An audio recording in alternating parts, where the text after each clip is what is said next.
Hey guys, I'm Naya and welcome back to the channel. So I'm recording this video as YCS Minneapolis is still going on. It still hasn't concluded yet. I have just watched top 8, I think it was, on the feature match, and we already have some information out there, so I'm trying to get the video out as soon as possible for you guys. So right now we're going to talk about the top 32 breakdown as well as the top 16 breakdown, a couple of my I don't know what the word is. The things that I've noticed throughout watching this tournament for the last couple of days. And I do have one deck list for you guys already, so we're going to go over that one as well. And then after some more information comes out, of course, I'm going to add it and hopefully release this video as soon as possible, like I said. So before we get started, quickly, I want to shout out my patrons: Dudley Reiner, Crimson, Consular, 10, Nude Banner, Jonah Rodriguez, Ariel Kersey, and Roik Air. I'm very much grateful for you guys' support. And if any of you want to support me on Patreon, you can always check the link in the description below. So basically what has been very obvious is there's a bunch of tier limit variants and there's a bunch of sprite variants. For the most part, those were the things that we've seen on stream as well. There were other decks I did want to point out, and I guess shout out the Draco Slayer deck from the first round, which seemed really cool, even though none of the Draco Slayer's players actually topped. That was bad. But yeah, there's a bunch of different versions of the top 2 decks because Darkwing Blast brought a lot of cards that managed to really help those strategies, especially I'm talking about Sprite. Like, Sprite has the Runic variant and is incredibly strong, but Darkwing Blast with Sprite Sprint and Sprite Double Cross is what really boosted the strategy even more, at least in my opinion. And we see Sprite Sprint a lot. Like, there was a lot of Sprite Sprint on stream together with Angler. So Nimble Angler and Nimble Beaver are making sort of a return, you could say, because they did sort of fall off when it comes to some other variants that used to be played in the last format. And even when we're going to be looking at the top 32, if I'm not mistaken, only one Runic Sprite actually managed to top, whereas you had a lot of the pure ones, you could say, that utilized the Nimble Beaver stuff, Sprite Sprint, like I said. And when it comes to tier elements, it's abusing Sprite Sprint as well, being able to send Murley, which is incredibly impactful. And I guess this would be a good segue to actually go into the top 32. So right here, I'm going to be posting it up on the screen as well, but there's all the variants written down. And tier element really went into this route of either being quite pure or utilizing Bestios with a bigger package. There's Sprite, there's Scareclaw, and there's Branded, and there's Despia as well. So the one Despia from this breakdown is not actually just the Despia deck. I'm pretty sure this is the pile, the 60 card pile that we have seen on stream. If I'm wrong, please correct me in the comments down below. But the deck that we saw on stream was Branded Despia with Tearlament and with Bestios. So it's this huge conglomerate of different engines mashed together, and it played so well on stream. It just looked amazing to see all of the interactions. And also it managed to get, I think, to top 8 because it was a top 16 feature match and the player won.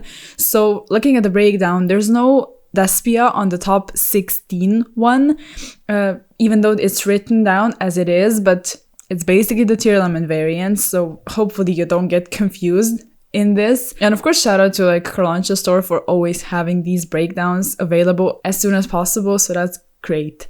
And speaking of other decks, so we have Sprite, and like I mentioned, there's Mono Sprite, as the page called it, and there's Adventure and there's Runic. So again, just pure Sprite, I guess, which is just with Sprite Sprint, and overall with players getting more comfortable with the deck, it's becoming even better as time progresses. So it's definitely not a deck to be written off for the next format or after the ban list, as some people thought, for a short period of time, but I do think it's incredibly strong. And there's also 3 Flunder, 2 Bistio, which is 1 Dragon Link, 1 Thunder Dragon. So it's basically 2 different decks with the Bistio engine. So both of them, of course, being able to utilize Bistio and become better with the usage of it, I think it's just great to see, you know, older strategies, or I guess Dragon Link isn't as old, but it did fall off. And there's also the Despia that we mentioned. I think this is the tier limit pile.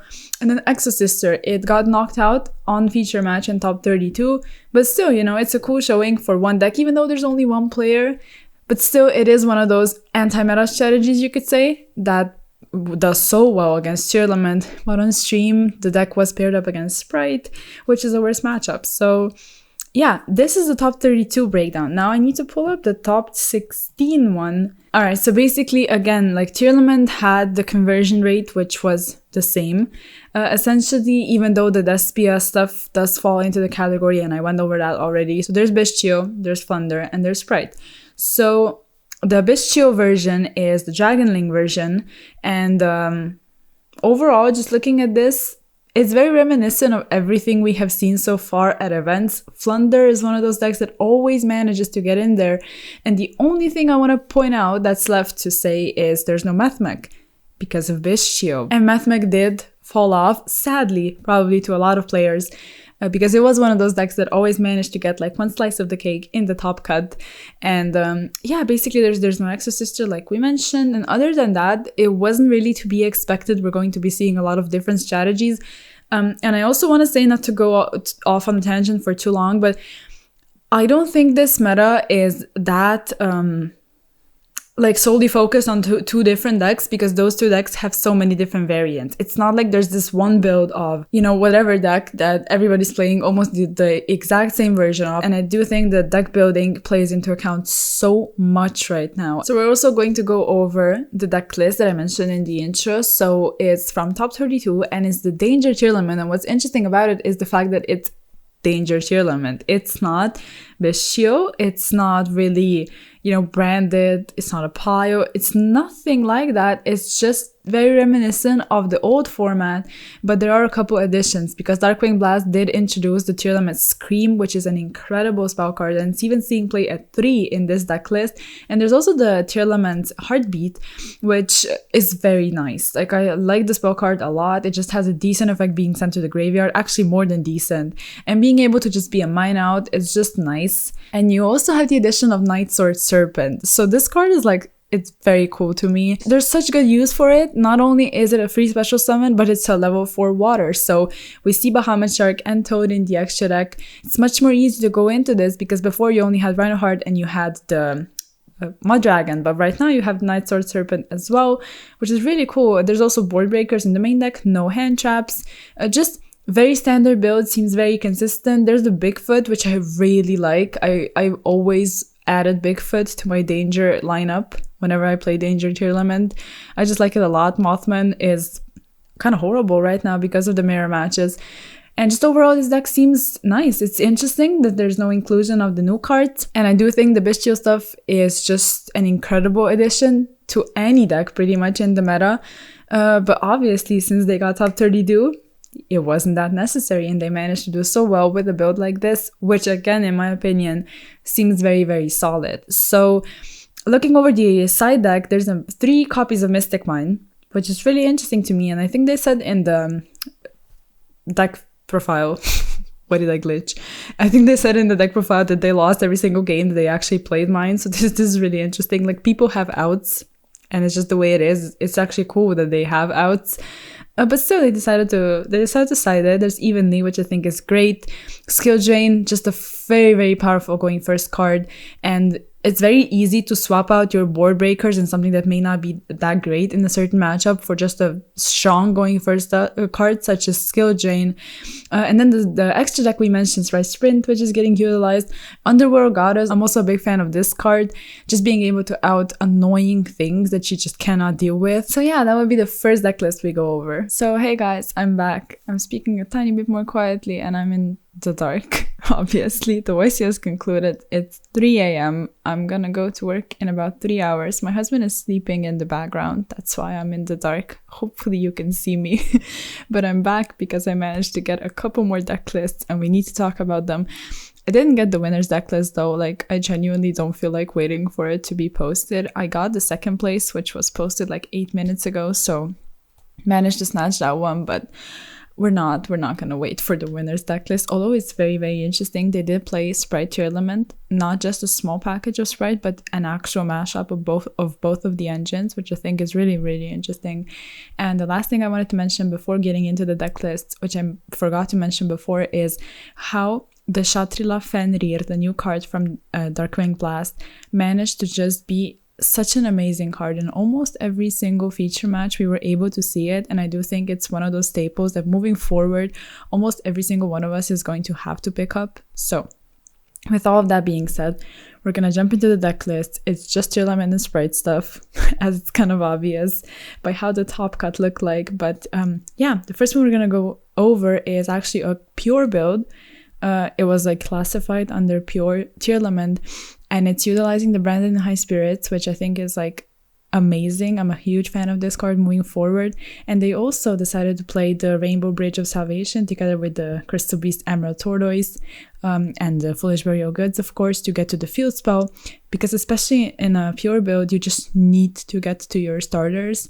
And then they also utilized Cartesia from Darkwing Blast, basically is able to work in tandem together with Kitkalos as Chainlink 1, Chainlink 2 for you to be able to fusion summon after using Kitkalos' second effect, and then using the monster from the hand that Kitkalos searched before to be able to go into Rule Kalos and then trigger the other effects in the next chain. It's just such a neat combo. And then on top of it, it's able to go into Baron de Flor, which in this build, they didn't decide to play it, but it is a play you can go for. And then moving on to the other deck list, they decided to play the Bestial engine together with the Night Sword Serpent, which we also saw before, and then the new cards, again, like just a pretty standard variant, but the only difference is there's Pot of Desires, and there's also Triple Tactics Talent, which did see a lot of play during this weekend. Like, there's Bestial stuff, obviously, like people are going to be activating something. If they want to disrupt you, they need to sort of risk playing into talents, so it's just a very great usage for this card. And then in the side deck, we were able to see Cyframe Gear Gamma, which saw quite a lot of play actually. There's in a bunch of deck lists. And then the Beatrice in the extra deck. I love this a lot. Like, the Bestial engine is obviously able to go into the Beatrice, so it's just like a new Curious basically for the deck. And then again, the Toad together with Bahamut Shark. And then moving on to the next deck list, we have Sprite. So this one is like, it has all of the engines. Like, you're able to see the Dark Beckoning Beast, the Nimble Beaver, and the two Anglers. There's Bestial stuff, there's the Shatrila I mentioned, there's Capshell. There's also like random one-offs like Monster Reborn, Cosmic Cyclone. It's just a bunch of those very useful cards in the main deck, and only 2 Ash as the hand trap. So it's just very much focused on utilizing the Bestial monsters as disruption, and of course the Shatrila as well. And yeah, it's just a very different approach to the deck, at least different from the other deck list we're going to be going over in just a second. And then in the side deck, there's Change of Heart. In the extra, everything is pretty much standard, because the extra deck when it comes to Sprite is sort of looking the same, almost like across the board, like in every single deck. There's the IP to go into Auramax. A lot of people play the TCG exclusive Link.